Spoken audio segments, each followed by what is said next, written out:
Amy and Carolyn. Really great to see you. I'm excited to hear what you both have to say about your experiences working with the houseless population, with herbalism, and in general.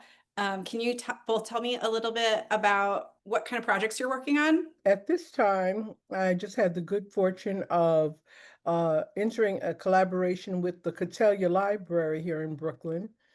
So we'll be offering Wellness Wednesdays community clinic. Arbor Vitae School of Traditional Herbalism is sending their graduates to me, so we'll have clinical herbalists on board. So that's a wonderful thing. It's brand new. It'll start from July to August. Then also, the same library has had me come out to do workshops for the community. The work that I did for the unhoused was work that I did with Amy Anthony, aromatherapist, at St. George's Episcopal Church in Manhattan. And when they had their community table, they like to call it a community table. It's basically a pantry, and she makes the soup every Thursday, and they serve a full meal to folks as they line up outside the church. And what I've done was I created gift packets of Oh, toiletries or vitamins or whatever. And I just went along the line and introduced myself and, gave them some feel good conversation, and they gave me the same. And I would give them their gifts. mm. Especially like doing it during the holidays because a lot of them don't receive gifts during the holidays. So I wrap it up real pretty and give it to them. And I've Okay. seen your wrapping. It's very, very, very pretty. Thank you. It's an exciting gift. What kind of things did you focus on with the aromatherapy? With the aromatherapy, I usually focus on alleviating anxiety. So even with my work at the library, I may make a blessing bag with a cotton ball in it with some type of maybe lavender, maybe a blend of lavender and lemongrass or something like that. And last week I made blessing bags with chips of jade and rose quartz and a cotton ball in it. So anything, but I just call it a blessing bag, and they really enjoy that. But Okay. yeah, other than that, I always include aromatherapy on some level in my workshops. And is that because you just love aromatherapy, or is it because you feel like that's a really effective way to work with people with like less resources to like make tea or something like that? No, I do it because I love it, of course, but I do it because I know it's going to work on them subtly. And people love to smell things that are nice. I also do make herbal tea blends at every event, make like a gallon. I had to start I was bringing shot cups. I had to start bringing larger cups because they were like going back 4 and 5 times. Let me make it easier for them and let them get a big gulp in. So, yeah. And I always have like a Canva presentation so that I actually list the ingredients and I teach them about the ingredients within the body of the lesson.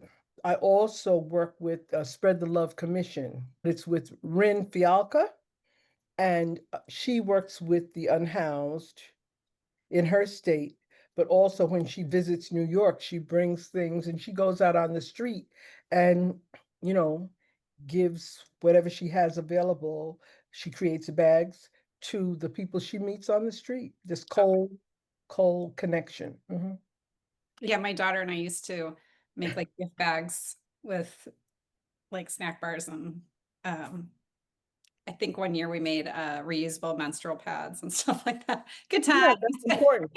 Yeah, Well, I It is think it's important. important. yeah.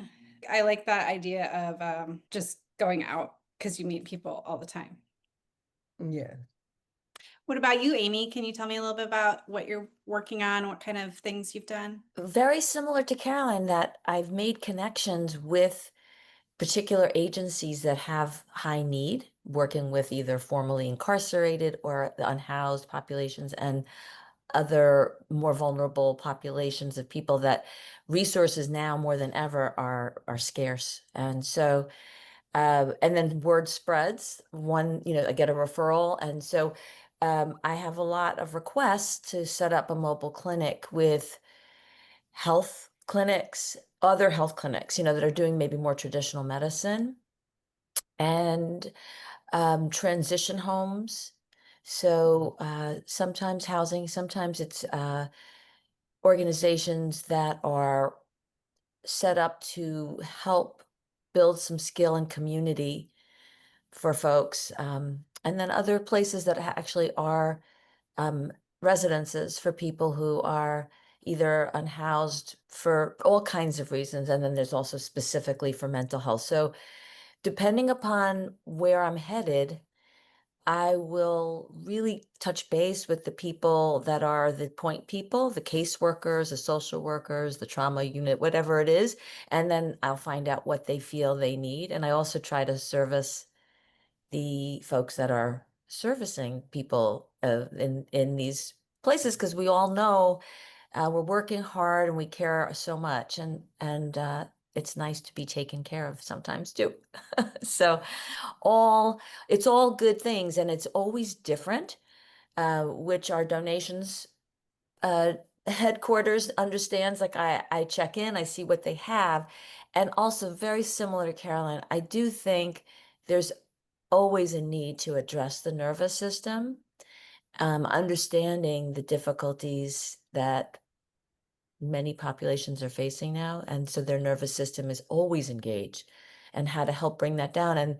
And like just like Kara, and also I think about the experience they're going to have when we're together, and then what can we leave them with to have that ongoing. And we try to have these happening on the regular. It's really, really the way Carolyn described, so that we'll have regular. I try to have month or twice a month if I'm really on top of things with work and other areas, but at least try to get there once a month and leave everybody with some bags of herbal teas, because they have access to hot water where they are. And then also aromatherapy I find really effective, and making blends specifically, again, for people's needs, sometimes for pain, physical pain too. And and then supplements. We're all members of Herbalists Without Borders. The US donation network through Herbalists Without Borders can provide a lot of resources for anyone working in free clinics. That could be like bottles or herbs, supplements, all sorts of goodies. Toiletries. Oh, okay. Yeah, and flower essences. I actually created a line of 23 flower essence blends for topical use and environmental use, that it contains flower essences, hydrosols, and essential oil. So we'll have at least a scent to it, with the intention of, say, one emotional characteristic. Although it may take care of many, Sure. I assign it one characteristic, and people have been really responding well to that. I do a lot of work with senior citizens and senior citizen centers, and next month I'll be doing a demonstration of blending the flower essence and the hydrosols with the essential oil, and the center is going to buy the bottles, and everybody will get a mister. So, you know, that I was inspired to do it that way because it's hard sometimes to get people to ingest something new. And also with flower essences, it really works well with the consultation, but it will also work without a consultation. So that's one way to get it done without a full-blown consultation. Mm, Hmm. sounds nice. Yeah, they smell really nice. And it's only like one drop of essential oil, so that it's not really uh, focusing on the aromatherapy.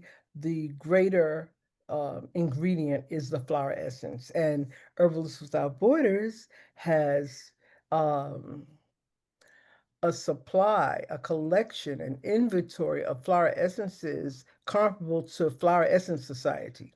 Yeah. There's a lot. Mhm. Um, That's good.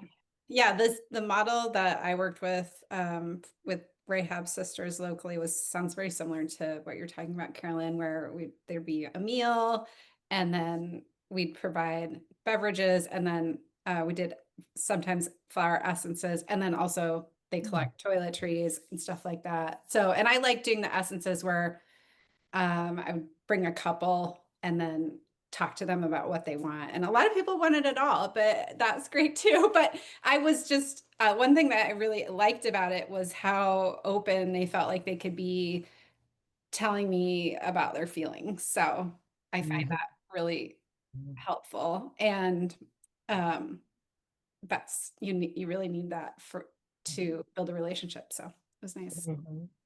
I just thank you. You know, as we're having this conversation, I remembered a big part of another thing that is an ongoing service that's spreading to the community is working with community gardens. And since they're all over in New York City, in every borough, there's many, many, many. There's a chance if other herbalists are interested to get connected and do great work there with either herbal gardening and also have a wonderful place to convene when the weather is cooperative that provides I do something involving meditation and herbs. So we have teas and then we have it focused on a particular either maybe pain, maybe the nervous system, maybe respiratory, but we will have a particular workshop and also an opportunity for people to connect and really feel like they were uh, bonding with people too and plants. Mhm. Mhm. Okay. Yes. Yes, I'm visiting a farm in Jersey today, Rabbit Hole Farm, and it's a community garden, and they're offering a summer solstice tour. Oh, So nice. my goal is to expand the clinic at least to that garden in Jersey because it's not that far from the train station. And I've been looking for a relationship with a farm for a while. I had That's their zucchinis this week. It was very good. Beautiful. Yellow, and when they're yellow and green on one zucchini, it's just Oh so. yeah. Mm-hmm. It's so exciting. That's a wonderful, I think that is such a wonderful connection to have with Herbalists Without Borders coming together. I don't know why I didn't think about it because right now we're in garden season and it's really delightful. People come, I put up the flyers and people come from all around the neighborhood and the people who are part of the community garden and there lovely things happen. Yes, they do. We're immersed in the plants and it's really delightful. Mm-hmm. Okay, I love this. What I'm hearing is that because you're trying to find places to do these things and reach out to specific communities in need, that you're really building a lot of connections and like expanding your own community as well as offering community for other people or an ease of accessing community. So we have like the churches, libraries, community gardens, all as great examples of places where you could host something. And I know people have done things in like schools and or businesses, stuff like that. These spaces all have a different feel to them and a different kind of feeling of accessibility and like the energy of being around plants when you can be around plants versus being in a library, which really promotes like free speech and um, access to free information. I like those different ideas because a lot of people might not have a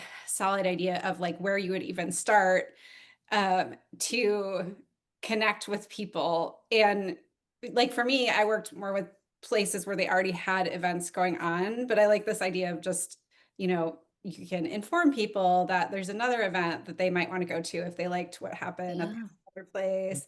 And then the variety of working with like education and demos versus just like handing out gift bags and stuff like that. So there's a lot of different ways that you are working, that we are working, but that anybody could really kind of do it at any level. Definitely. I just thought of another thing. During the winter, I set up, not in my home, but through other people who are really interested in this work and in the organization. I set up communal dinners. The person brought their people in as a fundraiser and as an awareness piece for Herbalists Without Borders. And I'm a holistic chef, so that it's all like a love, all the way, a win, win, win. And we created these dinners in different people's homes, and they invited it ended up being targeted. And I didn't intend this. This was the host's idea, invited groups of women. And so we really geared it towards women's health.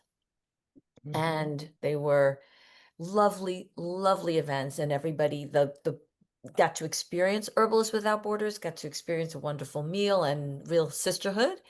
And many people joined as members and made donations, which was what was asked. And they all did go away with something that they could spray, something that they could roll on, something delightful from Herbalists Without Borders. And that's another thing I think almost anybody could put together. It doesn't have to be huge. Some of the dinners were 6 or 8 people, and Mhm. they were really meaningful. And you Mhm. never know the ripples of that kind of engagement.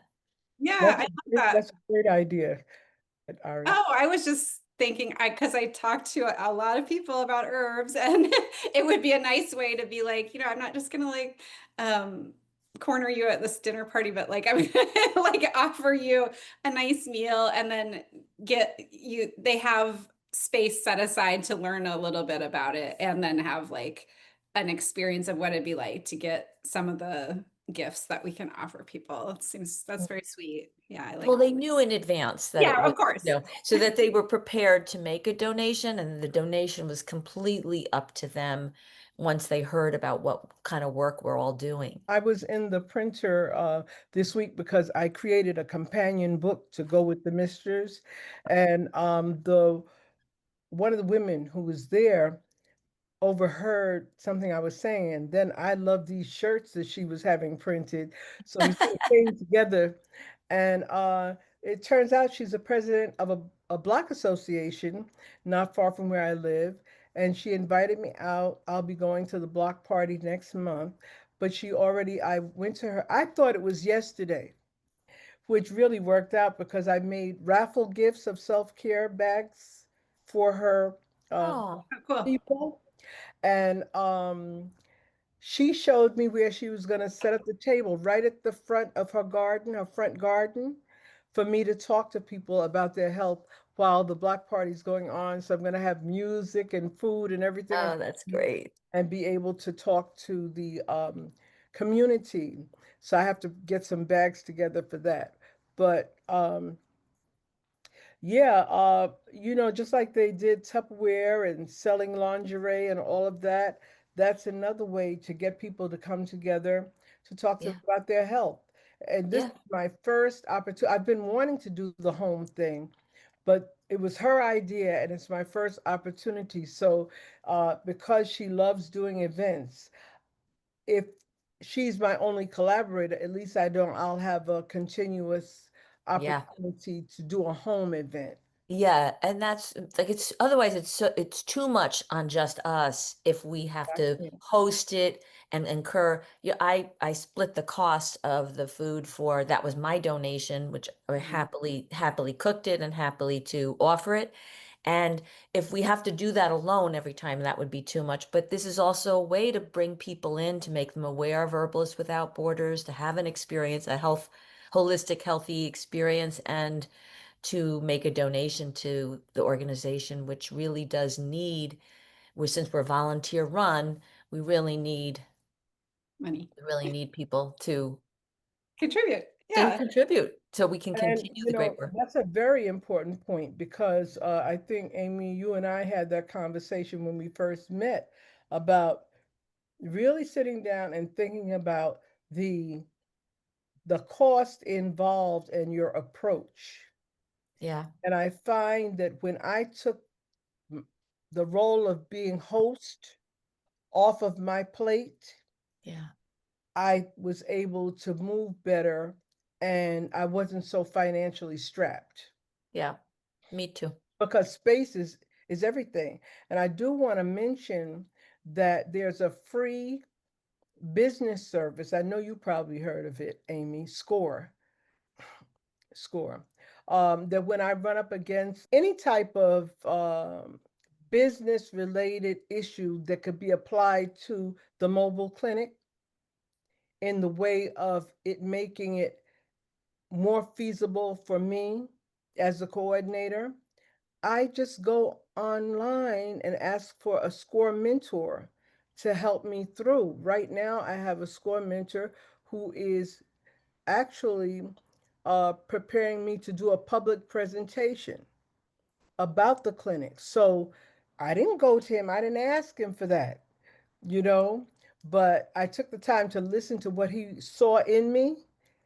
And so then he took it upon himself to offer me his resources. So I guess I'm saying all that to say that mentorship is important Yeah. on all levels in Yeah. order to sh- fully shape the idea that you're trying to bring forward. Yeah. Yeah. I agree. I think that's great. We Mhm. can't do it alone, and we don't want to get burnt out. Like, we have to make sure we're practicing what we want other people to practice, good Right. self-care and good community building. And all of this, I think what we're talking about is about that. Yes. Even before the pandemic, the Surgeon General was discussing how we were in an epidemic of loneliness. What I'm hearing is that out of maybe necessity and like self-care or whatever the motivations are, networking, what you've done is you continually building connections in the community. And that is healing in itself. So, because they were saying the impacts of loneliness are like smoking a third of a pack of cigarettes a day. So it's like a really hard place that people are in. And the more that, you pop up in different places, you're not just empowering people for their health and with herbs, you're also saying, this is a community, I'm a community member, and you're not just impacting, it's not just impacting how you feel to build community, it's every person that you interact with is having that also. Right. So it's people, and people, like you're saying, Carolyn, like people are organic, and it's kind of magical when you make connections, because you might not be thinking that this score person is going to give you any new ideas, but then he does. So, Yeah. that's how we kind of can flourish. So I love these ideas about not just the clinics, but also like the fundraising and like I think purposefully, like as an effort at health for the community, getting as many people involved as possible. Yeah. Yeah. Yeah. One thing I enjoy at the workshops is when people begin to connect with each other who would never have met otherwise, you know? That is Mm. always very satisfying to me when they start their testimonials, or just really going up to the table and getting their cup of tea and pouring it for one another. It's simple acts of kindness that are manifested that are very important. It's seeds being planted. Mm. Literally.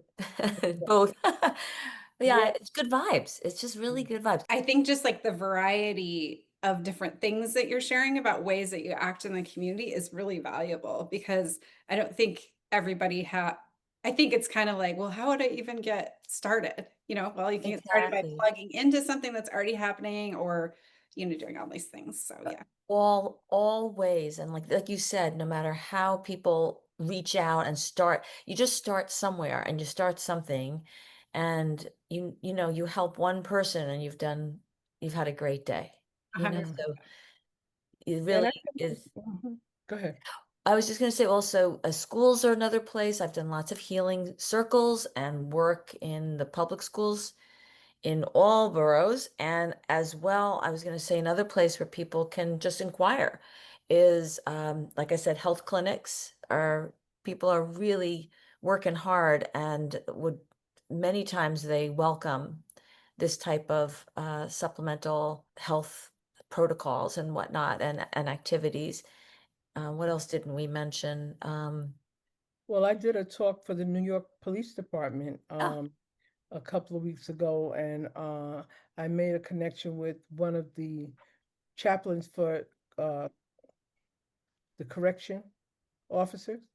Mm-hmm. So I'm hoping to be able to finally get involved with the New York Police Department and help the police because they don't talk about it, but there is a high incidence of suicide, um, Mm. um, you know, Well, Yeah. yeah, and just law enforcement. job stress, and I mean, being able to manage Stress. stress so that you react in the best way possible. Hmm.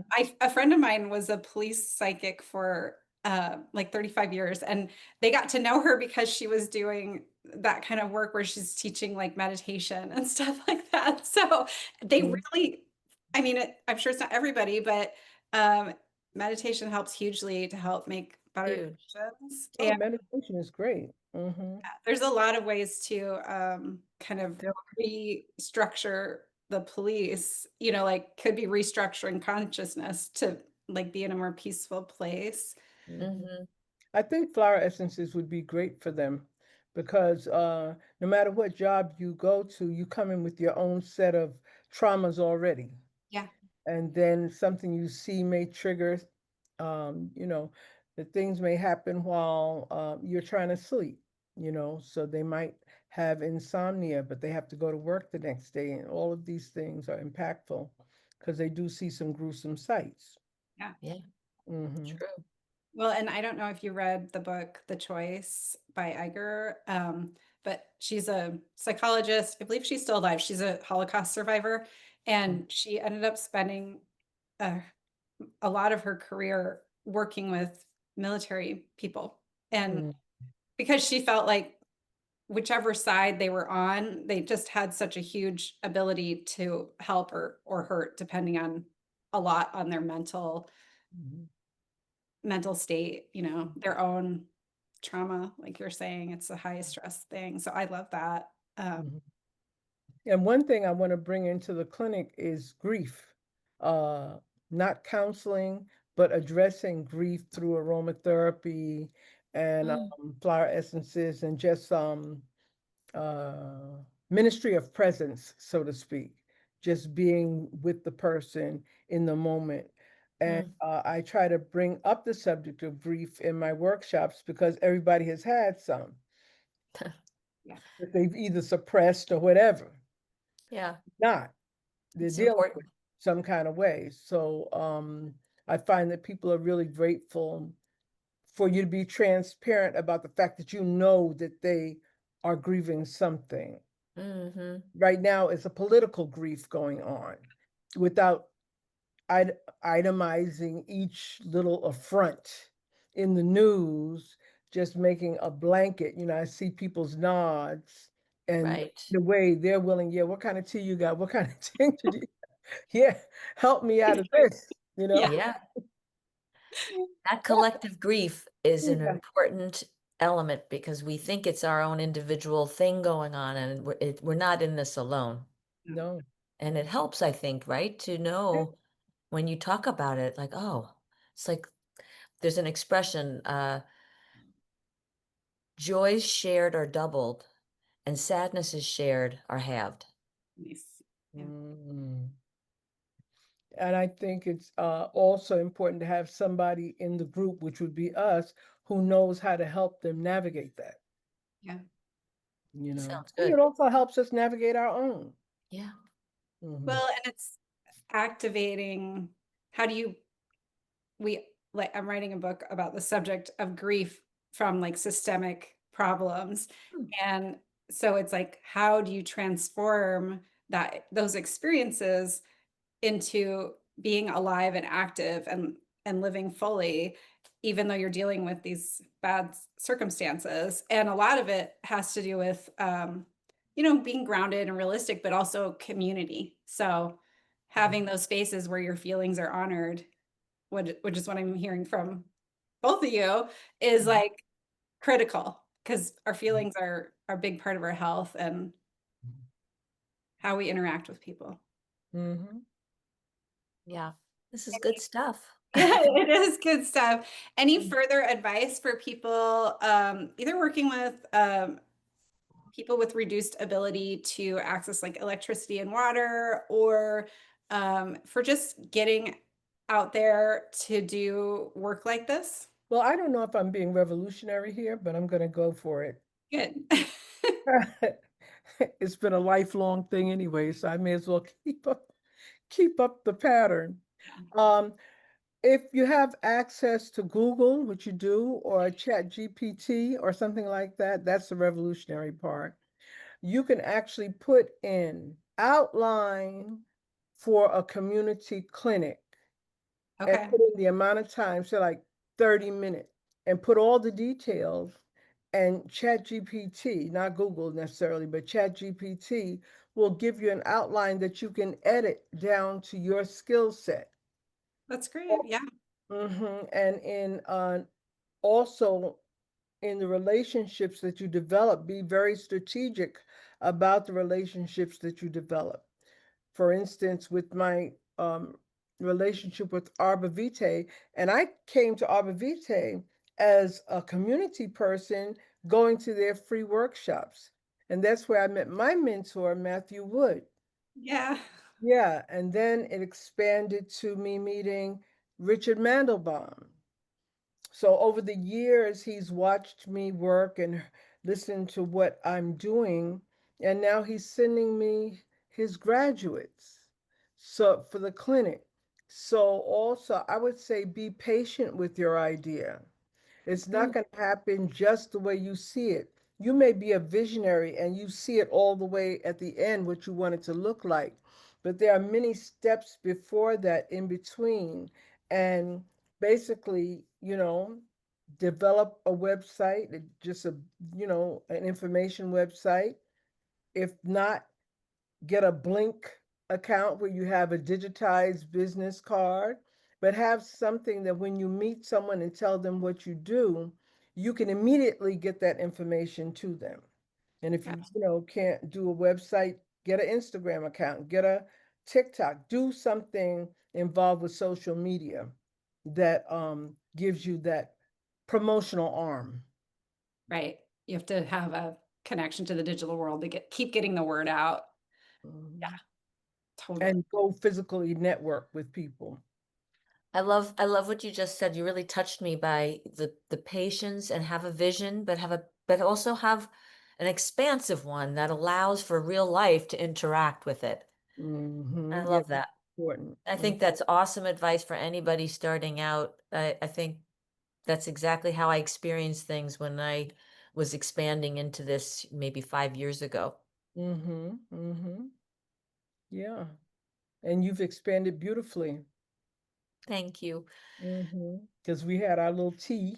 I know. We Yeah. have to have it again Yeah. And we bounced this off of, this summer. that's nice. Thank you. And we bounced those ideas off of each other and um, saw each other. Yeah. So, yeah, that was. And we're in the same city, so even though we're not in the same borough, we have other herbalists that are here. It just gave me some ideas that we could see about who's doing what in the herbal world. Because Yeah, it really needs to be community. It doesn't need to be competitive like the business world. It needs to be a free-flowing conversation where like minds can get together and we know we have a tribe. Yeah. 100%. Yeah. So I'm just hearing again, like how we network. We're not just connecting to people who are in need and trying to do it all ourselves, but we're making ourselves available online, using like great resources like ChatGPT, which is great. Like, because what if you also just wanted to like give a proposal to somebody? Exactly. Like, this is what I'm going to do. Then you don't have to spend all your time doing that. You get a Brainstorming. ChatGPT, and then you can spend your time making medicine or money, whatever you need. That's And right. then, making sure that you're also connecting with these like community resources, gardeners, Mhm. um, and the other herbalists, like you can through Herbalists Without Borders. So yeah, Mhm.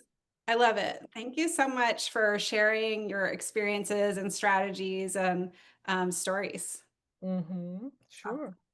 Thanks for bringing us together. This was fun to talk about. was. all the things that we're engaged in. Mhm.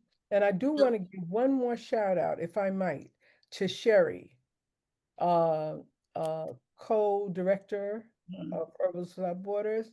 She sent a young lady to me who wanted mentorship, Giannina. And what a blessing. I reserve rooms at the library and I take all the stuff and we sit there and we formulate right there in the reservation room. And the librarians come and say, we just came to smell the room. The So, whole library's got a good vibe going. yeah, so, that connection, referring people to each other, is very important, and that's internal work. So there's the external, and then there's the internal. And all of it needs to be utilized. I'm Yeah. really looking forward to making the next coordinators meeting. Yeah, I set it on tape. Okay. When is it? Maybe I can make that declaration. They make an announcement in the website. And that's a great reminder of all the different levels of support that Herbalists Without Borders gives to people who want to do projects like this. Because you have like the physical resources, like we described, like bottles and herbs and flower essences and all that stuff. And then you have like the leadership that might have a lot of connections for you. And then you have your local people. And then you have like anybody in the group that you can reach out to just to like learn from their wisdom, both Yeah. on the plant level and with the community building level and clinics and stuff like that. Yeah. Okay. All right. Thanks so Thank you. much. And I hope you guys have a good day. Thank you. You too, Carolyn and Lily. It was beautiful time together and Yes. more to follow. Right. Yes. Thank you, Amy. All right. Thank you, Lily. Yeah. Good luck out there. Okay. Bye-bye.